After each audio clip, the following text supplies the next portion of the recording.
যার যেদিকে ইঙ্গিত যাচ্ছে, কালকে সূর্যকান্ত মিশ্র বারাসাতে এসে যা বলেছেন, আব্বাস সিদ্দিকীর ব্যাপারে আপনাদের পার্টি লাইন যাই হোক না কেন, আব্বাস সিদ্দিকীকে তিনি জানিয়েছেন তাকে সরাসরি সাম্প্রদায়িক বলা যাবে না, তিনি নিপীড়নের হয়ে কথা বলছেন। আপনাদের এই জায়গায় আব্বাস সিদ্দিকীকে সাম্প্রদায়িক তো আমরা কোনোদিন কখনো বলিনি, এ রাজ্যের কেউই এখনো পর্যন্ত বলেনি। এ রাজ্যে আমরা বলিনি, অন্য কেউ বলেছে কি বোধহয় এখনো বলেনি। তা আমরা খামোকা কাউকে সাম্প্রদায়িক বলতে যাবো কেন? বিজেপি সাম্প্রদায়িক শক্তি, সেক্ষেত্রে আর তৃণমূল সাম্প্রদায়িক শক্তিকে বা সাম্প্রদায়িকতাকে প্রশ্রয় দিয়ে গেছে, বিভাজনকে বাড়াতে সাহায্য করেছে, কিন্তু কথা স্পষ্ট।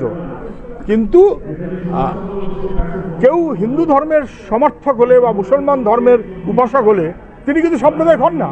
ধর্মের অধিকার মানুষের আছে, কিন্তু ধর্মকে ঢাল হিসেবে রাজনীতির মতো করে কূটকৌশলে ব্যবহার যখন করা হয় বিভাজনের জন্য, সেটা ভিন্ন কথা। সেখানেই কিন্তু তত্ত্বগতভাবে মিম প্রধান আসাদুদ্দিন ওয়েসির আব্বাস সিদ্দিকের সঙ্গে যোগাযোগটা বলিনি। আমরা মিম সম্পর্কে কোনো কথা এখনো বলিনি। যেটা আগের কথা হচ্ছিল আব্বাসউদ্দিন, সেটা থাক। মিম যেটা আমরা বলেছি সেটা স্পষ্ট। এমনভাবে মহারাষ্ট্রে অথবা বিহারে অথবা অন্যত্র মিমের ভূমিকা থেকে বিশ্লেষকরা বলছেন যে মিমের ভূমিকাটা হচ্ছে প্রকারান্তরে এমন যাতে বিজেপি অ্যাডভান্টেজ পায়। তাহলে কি বিজেপির হয়ে প্রকারান্তরে সাহায্য করাটা মিমের কাজ? এইটা যে বিশ্লেষকদের মত।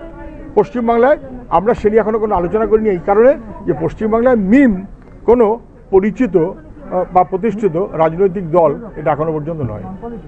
সেক্ষেত্রে যদিও হাইপোথেটিক্যাল হয়ে যাচ্ছে কোশ্চেনটা, যদি তত্ত্বগত দিক বেশি হাইপোথেটিক্যাল আলোচনা করলে ভালো হয় না, মূল কথায় আসেন। ত্রিশঙ্কু জায়গা যদি যায় সেক্ষেত্রে বেশি হাইপোথেটিক্যাল আলোচনায় যাবেন না। ত্রিশঙ্কুর কোনো গল্প নেই, দুটো শঙ্কু। তৃণমূল হলেও বিজেপির লাভ, বিজেপি হলেও তৃণমূলের লাভ। ত্রিশঙ্কু কোথায় হলো? এই দুই শক্তিকে হারাতে হবে। তৃণমূলের উপরে রোজ যে মানুষ খেপছেন, বিজেপি ভাব দেখাচ্ছে যে আমরা আছি, অথচ তৃণমূলের সেই মুখগুলোকে নিয়েই বিজেপি। লোকে কি কম বোঝে? তৃণমূল আর বিজেপি এই দুই শক্তিকে হারাবে মানুষ, এটাই আমাদের একমাত্র কর্তব্য হওয়া উচিত। সংবাদ মাধ্যমের পেইড নিউজ সে কথা বলবে না, কিন্তু মানুষের মনের কথা হচ্ছে না তৃণমূল না বিজেপি, তার বাইরে সমগ্র মানুষের ঐক্যবদ্ধ একটা বন্দোবস্ত হোক, যাতে বাংলাকে রক্ষা করা যায়, বাংলাকে বাঁচানো যায়। Last question,